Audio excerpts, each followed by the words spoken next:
প্রিয় শিক্ষার্থীরা, আশা করি ভালো আছো। আজ তোমাদের সম্মুখে উপস্থিত হয়েছি আমি মোহাম্মদ আখতারুজ্জামান, প্রভাষক, জীববিজ্ঞান বিভাগ, মহারাজপুর রেশমা খাতুন চৌধুরী মহাবিদ্যালয়, সদর চাঁপাইনবাবগঞ্জ।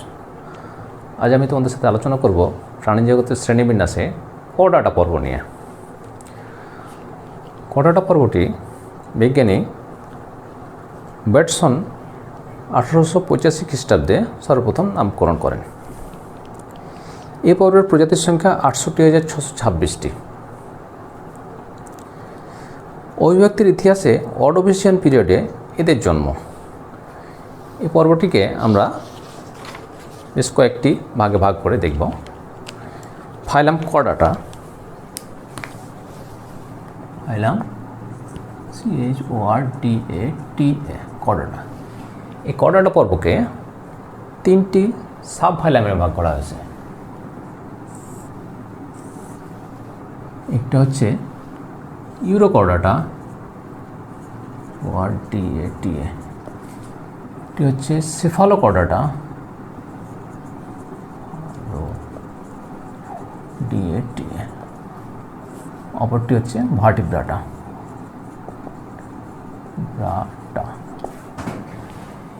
এই ভার্টিব্রাটা সাবফাইলামকে আবার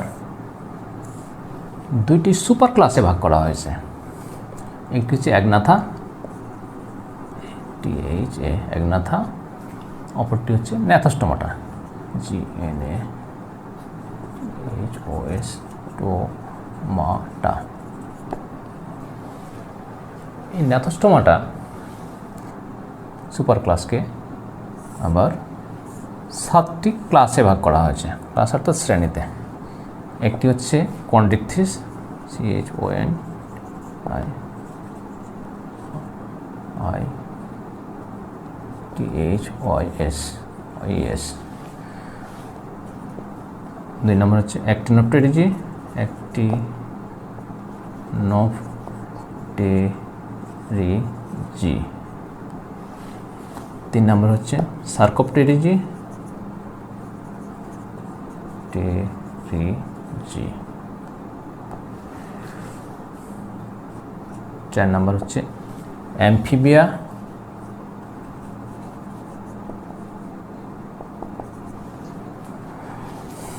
5 নম্বর হচ্ছে রেপ্টাইলিয়া,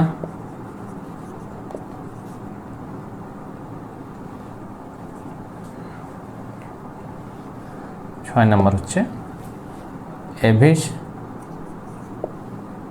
7 নম্বর ম্যামালিয়া।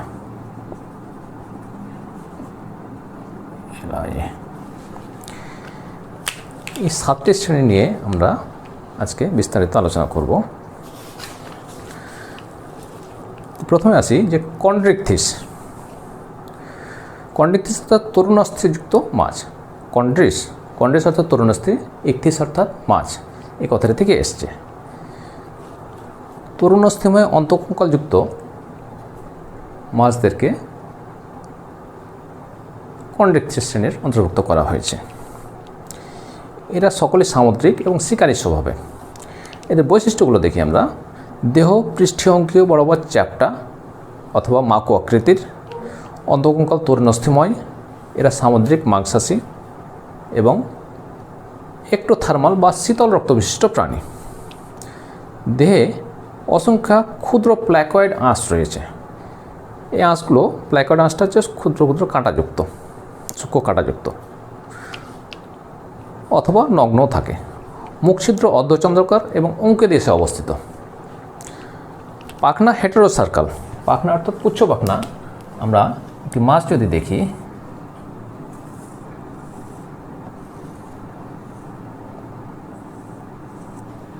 এটা আমরা ধরলাম মাছ।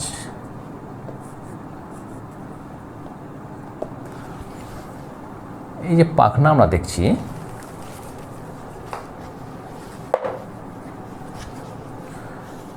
এই পাখনাটা অসমান, অর্থাৎ এটা অসমান। এটা হচ্ছে হেটেরোসার্কাল।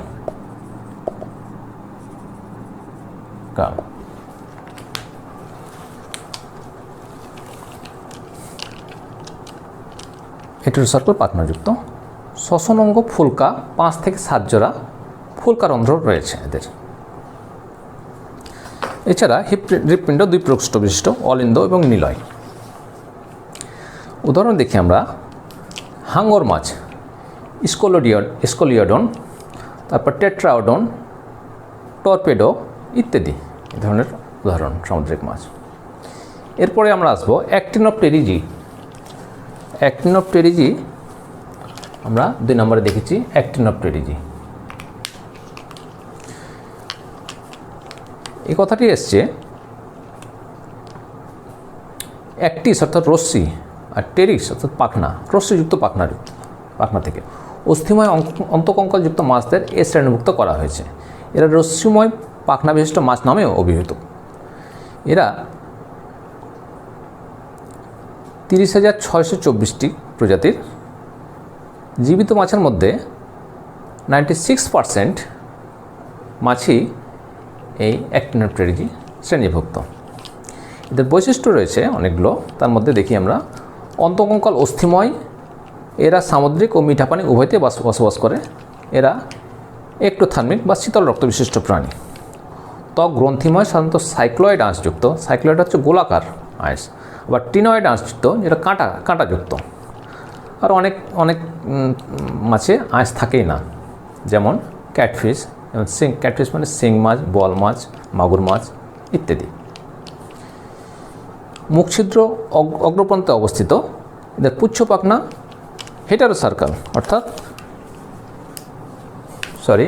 এদের পুচ্ছ পাখনা হোমোসার্কাল অর্থাৎ আমরা এই মাছের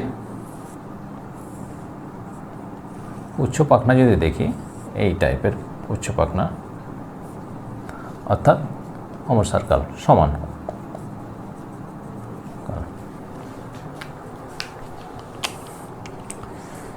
হৃৎপিণ্ড 2 প্রকোষ্ঠ বিশিষ্ট, লোহিত রক্তকণিকা নিউক্লিয়াসযুক্ত। উদাহরণ হিসেবে আমরা দেখব যে কাতলা, রুই, মাগুর ইত্যাদি। কাতলার বৈজ্ঞানিক নাম যেমন কাতলা। আবার হিপ্পোক্যাম্পাস কুডো, ঘোড়া মাছের নাম শুনেছি, আমরা এই শ্রেণীভুক্ত। এরপরে আমরা দেখব সার্কোপটেরিজি, 3 নম্বর শ্রেণী। সার্কোপটেরিজি এই শ্রেণীভুক্ত মাছগুলো অস্থিময় কঙ্কালযুক্ত। এরা পিণ্ডময় পাখনা বিশিষ্ট মাছ। বিজ্ঞানের ধারণা এই শ্রেণীর মাছগুলোই চতুষ্পদী বা স্থলচর প্রাণী হিসাবে উভচর গোষ্ঠীর আবির্ভাব ঘটিয়েছিল। এদের অধিকাংশ বিলুপ্ত হয়ে গেছে। 8 প্রজাতির মাছ বর্তমানে জীবিত রয়েছে। এই মাছগুলো লাংফিশ, যেমন আফ্রিকা, দক্ষিণ আমেরিকা ও অস্ট্রেলিয়ায় বিস্তৃত। এদের বৈশিষ্ট্যগুলো দেখি আমরা। অন্তকঙ্কাল অস্থিময়, শীতল রক্ত বিশিষ্ট প্রাণী। দেহ গ্যানয়েড আঁশযুক্ত। গ্যানয়েড আঁশ হচ্ছে পৃষ্ঠীয় অঙ্কীয় পাখনা একীভূত হয়ে তৈরি হয়, গ্যানয়েড আঁশযুক্ত, অর্থাৎ এই টাইপের গ্যানয়েড।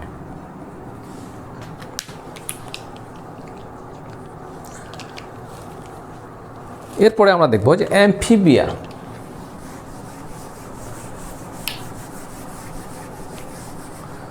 শ্রেণী অ্যামফিবিয়া।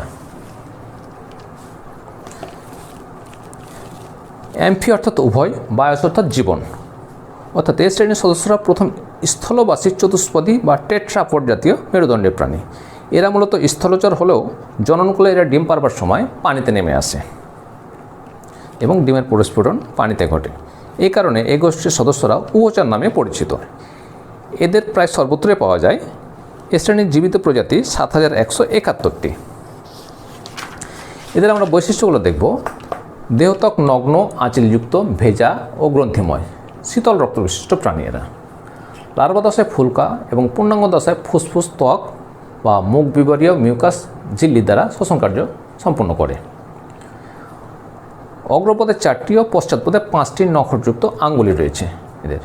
হৃৎপিণ্ড 3 প্রকোষ্ঠ বিশিষ্ট, 2টি অলিন্দ এবং 1টি নিলয়। এদের উদাহরণ হিসেবে আমরা দেখি যে উনো ব্যাং অর্থাৎ বুফো মেলানোস্টিকটাস,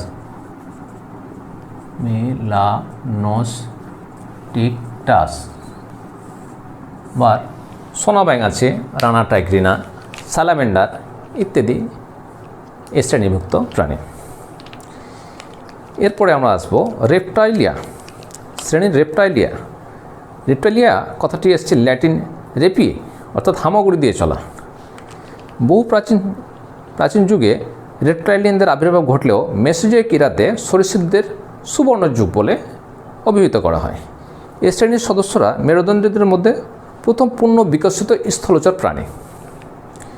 এদের বৈশিষ্ট্যগুলো আমরা দেখব যে ত্বক শুষ্ক এবং গ্রন্থিবিহীন, এপিডার্মাল আইস যেমন সাপে থাকে না বা শক্ত প্লেট কুমিরে থাকে, ক্যারাপেস যেমন কচ্ছপে থাকে, এগুলো দিয়ে আবৃত থাকে। দুজোড়া পদ দেখলামই। হৃৎপিণ্ড অসম্পূর্ণভাবে 4 প্রকোষ্ঠে বিকশিত, 2টি অলিন্দ, 1টি অর্ধবিভক্ত নিলয়। শ্বসনাঙ্গ ফুসফুস, করোটিক স্নায়ু এদের 12 জোড়া। উদাহরণ কি দেখব আমরা? যেমন নাজা NAJA নাজা অর্থাৎ গুইসাপ। তারপর ক্রুমির আছে, টিকটিকি আছে, অনেক প্রজাতির প্রাণী আমাদের পরিচিত এ শ্রেণীভুক্ত। এরপরে আসবো আমরা 6 নম্বর শ্রেণীতে এভিস।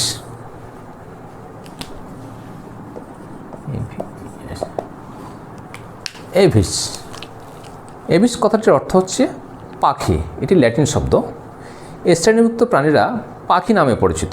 পাখিদের উদ্ভব হয়েছে 150 মিলিয়ন বছর আগে জুরাসিক পিরিয়ডে। তবে আধুনিক পাখিরা ক্রিটাসিয়াস যুগে আবির্ভূত হয়েছে বলে বিজ্ঞানীরা অভিমত দিয়েছেন। এদের সাধারণ বৈশিষ্ট্যগুলো আমরা দেখব যে দেহ মাকু আকৃতির, অস্থি হালকা ও বায়ুগহ্বরপূর্ণ, দেহ পালক দ্বারা আবৃত, গ্রীবা প্রলম্বিত হয়ে এস আকৃতি ধারণ করে, পদ 2 জোড়া, অগ্রপদ বিবর্জিত হয়ে ডানায় পরিণত হয়েছে, চোয়াল দন্তহীন চঞ্চুতে রূপান্তরিত হয়েছে, ফুসফুসে অতিরিক্ত বায়ুথলি বিদ্যমান, শ্বসনযন্ত্রে শব্দ সৃষ্টিকারী অঙ্গ সেরিংস উপস্থিত, কিন্তু ল্যারিংসে কোনো ভোকাল কর্ড থাকে না। হৃৎপিণ্ড 4 প্রকোষ্ঠ বিশিষ্ট, 2টি অলিন্দ এবং 2টি নিলয়। এরা সমশ্নসনিত বা হোমিওথার্মাল প্রাণী। উদাহরণ কি দেখব আমরা? আমাদের খুব পরিচিত একটা প্রাণী ক্যাপসিকাস সাওলারিস অর্থাৎ দোয়েল, আমাদের জাতীয় পাখি। এছাড়া গ্যালাস ডোমেস্টিকাস,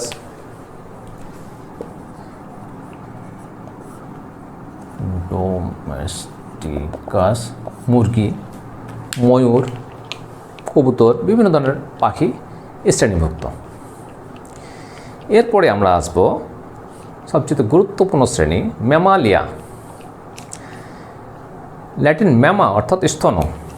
এ শ্রেণীভুক্ত প্রাণীরা বিবর্তনের দিক থেকে সর্বাধিক উন্নত প্রাণী। এরা আজ পৃথিবীর প্রায় সমস্ত অঞ্চলে সব ধরনের পরিবেশে বিস্তৃত। ছোট প্রাণী থেকে শুরু করে অতিকয় স্থলবাসী হাতি কিংবা জলবাসী তিমি অর্থাৎ নীল তিমি, বিচিত্র আকার আকৃতি ও গড়নের স্তন্যপায়ী প্রাণী এ শ্রেণীভুক্ত। এদের বৈশিষ্ট্যগুলো আমরা দেখি। দেহত্বকে বিভিন্ন গ্রন্থি যেমন ঘর্মগ্রন্থি, সিবাসিয়াস গ্রন্থি ইত্যাদি রয়েছে। ত্বক লোমযুক্ত, কিন্তু তিমি ব্যতিক্রম, তিমিতে লোম থাকে না। বহিকর্ণে পিনা ও মধ্যকর্ণে 3টি ক্ষুদ্র অস্থি রয়েছে। বক্ষ ও উদর গহ্বরের মাঝখানে মধ্যচ্ছদা বা ডায়াফ্রাম নামক মাংসল পর্দা রয়েছে। এদের পরিণত স্ত্রী প্রাণীতে সক্রিয় স্তনগ্রন্থি থাকে। হৃৎপিণ্ড 4 প্রকোষ্ঠ বিশিষ্ট, 2টি অলিন্দ এবং 2টি নিলয়। চোয়াল বিভিন্ন ধরনের দন্তযুক্ত। করোটিক স্নায়ু এদের 12 জোড়া। এরা একলিঙ্গ, নিষেক, আভ্যন্তরীণ, প্রায় সকলেই জরায়ুজ অর্থাৎ বাচ্চা প্রসব করে, একটি ব্যতিক্রম আছে। তো আজকে আমরা কর্ডাটা পর্বের শ্রেণীগুলোর আলোচনা করলাম এবং বুঝতে পারলাম। তো এই আলোচনা এখানে শেষ করছি। আমরা আমাদের সুস্বাস্থ্য কামনা করছি। এক্ষেত্রে বিদায় নিচ্ছি। আল্লাহ হাফেজ।